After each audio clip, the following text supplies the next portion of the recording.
Medicine বা ওষুধ দিয়ে আপনি মুরগি সুস্থ করতে পারবেন না যদি আপনার খামারের বায়োসিকিউরিটি ঠিক না থাকে। ব্রয়লারে যদি ওয়েট ভালো আসে তো কখনোই লস হওয়া সম্ভব না, সেটা আপনি যে দামেই বিক্রি করেন, যত কম দামেই থাক। আসসালামু আলাইকুম এভরিওয়ান, ওয়েলকাম টু মাই শখের খামার। আপনাদের সাথে আছি আমি চাষি মানিক। আজকে আমরা চলে আসছি ধামরাইয়ের তেতুলিয়া গ্রামে।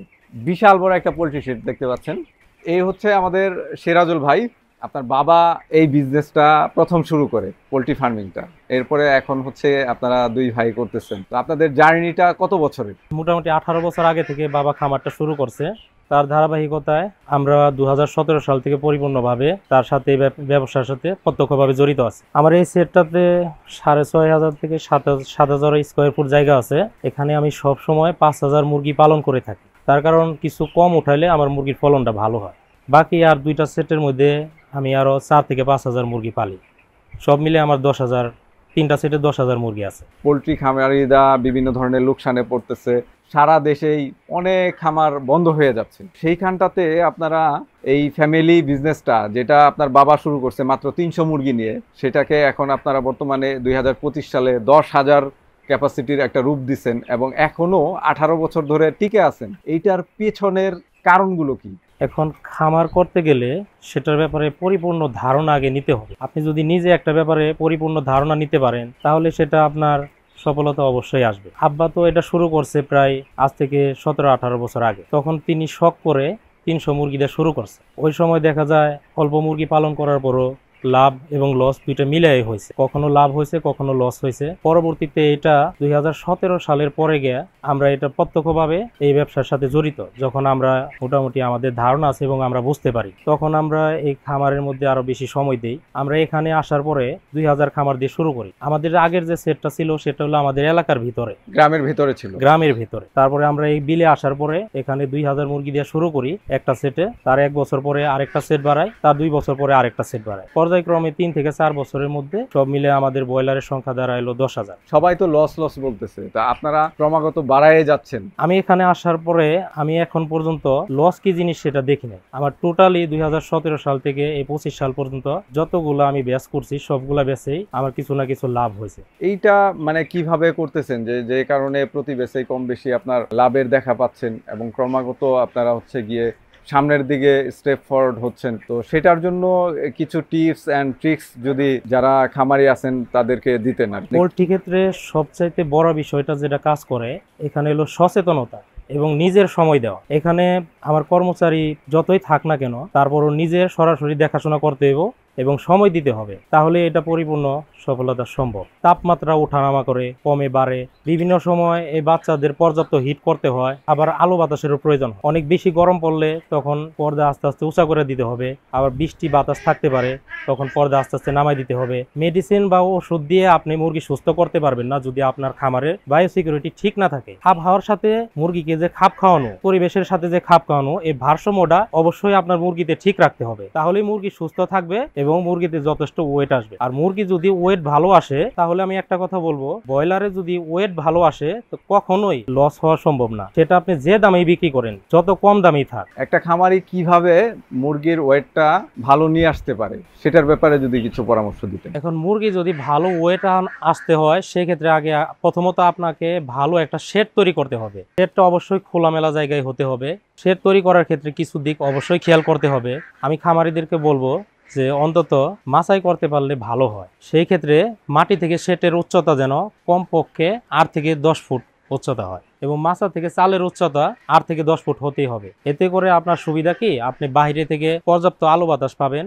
আলো বাতাস বেশি হলে মুরগি সুস্থ থাকবে এবং যথেষ্ট ওয়েট আসবে। লিটারগুলো যখন নিচে পড়ে সেখান থেকে গ্যাস ওঠার কোনো চান্স থাকে না, বাতাসের মাধ্যমে গ্যাসটা পাস হয়ে যায়। উচ্চতার এই একটা সুবিধা। এই জন্য মুরগিতে ভালো ওয়েটের জন্য অবশ্যই আপনাকে ভালো একটা শেড নির্বাচন করতে হবে বা শেড তৈরি করতে হবে। এক একটা দিন, এক একটা ঘন্টা খুবই গুরুত্বপূর্ণ। পর্যাপ্ত জায়গার মধ্যে বোর্ডিং করি। এগুলোর গ্রোথ হিসেবে সময় মতো জায়গাটা বাড়াতে হবে খামারে।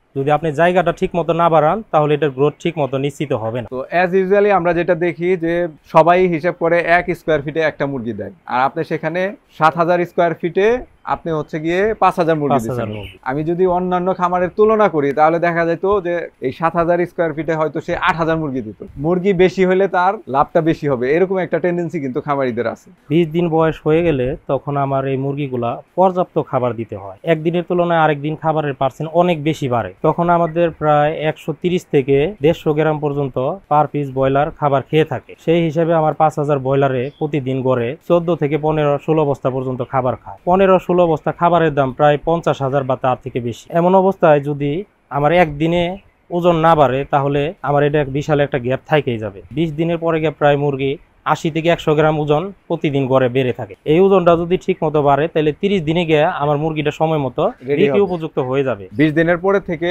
প্রতিদিন একটা মুরগি 80 থেকে 100 গ্রাম বাড়া উচিত এবং খাবার খাবে হচ্ছে 130 থেকে 150 গ্রাম। ধরেন কোনো কারণে আমার মুরগিগুলো এই 130 থেকে 50 গ্রামের খাবার খাচ্ছে না, কম খাচ্ছে, সেক্ষেত্রে আমার করণীয় কি? এটা নির্ধারণ করতে হয় যে পোলট্রি খাবার কম খাওয়ার কারণটা কি। যদি আমি এটা রোগটা চিহ্নিত করতে পারি যে এটা ঠান্ডা লাগছে বা আমাশা হয়েছে বা অন্য কোনো সমস্যা আছে, তাহলে এরা পর্যাপ্ত খাবার অবশ্যই খাবে। সে অনুযায়ী চিকিৎসা করলে বা ট্রিটমেন্ট করলে তখন এটার কাঙ্ক্ষিত যে ওজনটা 80 থেকে 100 গ্রাম এটা অবশ্যই বাড়বে। ইকোলাই এবং সালমোনেলা এই রোগটা হ্যাচারি থেকে বাচ্চা নিয়ে আসে। ওটা আমরা হয়তো প্রথম 3 দিন বা 5 দিনের মধ্যে বুঝতে পারি যে বাচ্চার তো সমস্যা আছে, সেই অনুযায়ী আমরা ট্রিটমেন্ট করি, বাচ্চা সুস্থ হয়ে যায়। আবার অনেক সময় খামারের পরিবেশগত কারণে মুরগি অসুস্থ হয়ে যায়, এই ধরনের রোগে আক্রান্ত হয়। যদি আপনি এটা চিহ্নিত করতে না পারেন তাহলে আপনার মুরগিতে কখনোই আপনি ভালো ওয়েট আনতে পারবেন না। খাবার ঠিকই খাবে, শেষে গিয়ে দেখবে পর্যাপ্ত খাবার ঠিকই খাইছে কিন্তু সেই অনুপাতে আপনি ওজন পাচ্ছেন না। তো এই যে আপনি বললেন যে 20 দিনের পরে থেকে আপনারা এই ডাটাটা অ্যানালাইসিস করার চেষ্টা করেন যে একটা মুরগি কত গ্রাম খাবার খাচ্ছে এবং কতটুকু বাড়তেছে, এইটা কিভাবে মেনটেন করেন? সবগুলা মুরগি তো একসাথে ওয়েট করা সম্ভব না। এখান থেকে গড়ে 10টা মুরগি আমরা মার্কিং করে রাখি, তারপরে সেটা আলাদা রাখা হয়, তারপর ওয়েট করে দেখা হয় যে প্রতিদিন পর্যাপ্ত ওজন বাড়তেছে কিনা। মোটামুটি টার্গেট থাকে যে 100 গ্রাম ওজন বাড়তেছে কিনা। যদি এটা বাড়ে তাহলে মুরগির গ্রোথ ঠিক আছে। সেই হিসেবে খাবারের একটা হিসাব আছে। প্রতি বস্তায় 50 কেজি খাবার খেলে অন্তত সর্বনিম্ন 33.300 গ্রাম ওজন আমাদের চাই, এটা সর্বনিম্ন। যেহেতু এখন বাজার পরিস্থিতি খারাপ, সেই হিসেবে এই ওয়েটটা আরো বেশি দরকার, আমাদের টার্গেট থাকে। আমরা সাধারণত 35 থেকে 38 কেজি ওজন আমরা পেয়ে থাকি, এটা আমাদের হিসাব। যদি কম হয় তারপরও 35 কেজি, আর বেশিরভাগ 38 কেজি পর্যন্ত প্রতি বস্তায় আমরা প্রতি 50 কেজিতে ওয়েট পেয়ে থাকি। প্রতি 50 কেজি খাবারের বিপরীতে অ্যাজ ইউজুয়ালি যে হিসাবটা আপনারা করেন বা সবাই করে যে 33 কেজি 300 গ্রাম ওজন বাড়তে হয়। 33 কেজি 300 গ্রাম যদি ওজন আসে তাহলে মোটামুটি ভাবে কোনো রকমে হয়তো বর্তমান পরিস্থিতিতে খামারের খরচটা কোনোভাবে উঠবে, কিন্তু খুব একটা লাভ সে পাবে না, লস হবে না। তবে বাজার ভালো থাকলে কিছু লাভ হবে, বাজার কম থাকলেও অন্তত লস লাভ করতে হলে অবশ্যই তার 35 কেজির উপরে ওজন, 35 কেজির উপরে ওজন দরকার। মোট 18 বছর ধরে হচ্ছে গিয়ে এই পোল্ট্রি ফার্মিং এর সাথে আছেন। তো এত বছর যাবত হচ্ছে পানির যে ম্যানুয়াল সিস্টেমটা সেটাই ব্যবহার করে আসছিলেন। তো রিসেন্টলি আপনারা আমাদের শখের খামার থেকে এই অটো ড্রিঙ্কারটা নিয়ে আসছেন, এইটার ব্যাপারে আপনার মতামত এবং পরামর্শ জানতে চাচ্ছি। অটো করার পর থেকে আমি বেশ কিছু সুবিধা পাইছি। তা হচ্ছে আমি দিনে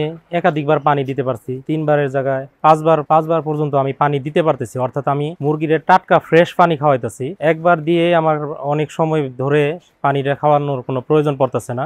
আর এটার আরেকটা বিশেষ সুবিধা হচ্ছে এক জায়গায় পানি শেষ হয়ে যায় না বা পানি ফেলতে পারে না। প্রত্যেকটা জায়গায় যেখানে যেখানে মুরগি আছে সেখানেই পানিটা সমানভাবে পৌঁছায় যায়, সব জায়গায় পানিটা একসাথে খাইতে পারে। আগের পদ্ধতিটা দেখা গেছে অনেক জায়গায় পানি খেয়ে শেষ করে ফেলছে, আবার অনেক জায়গায় পানি আছে শেষ করতে পারে নাই। তখন পানিটা গরম হয়ে গেছে, নোংরা হয়ে গেছে, বাসি হয়ে গেছে, আমাদের মেডিসিন খরচটা অনেক বেশি হয়েছে, পানি নষ্ট করে ফেলতে হয়েছে। এখন ওই সমস্যাটা হয় না, অর্থাৎ আমার 1 ফোঁটা পানিও অপচয় হইতাছে না। পানি টোটালি আমি মুরগিতে ব্যবহার করতে পারছি এবং তা কাজে লাগতেছে। এতে আমার মেডিসিন খরচটা অনেক আগের তুলনায় কমে আসতেছে। 2 থেকে 2.5 ঘন্টা প্রায় লেগে গেছে এক বেলা পানি দিতে। 3 থেকে 4 জন মানুষ অনেক পরিশ্রম করা লাগছে।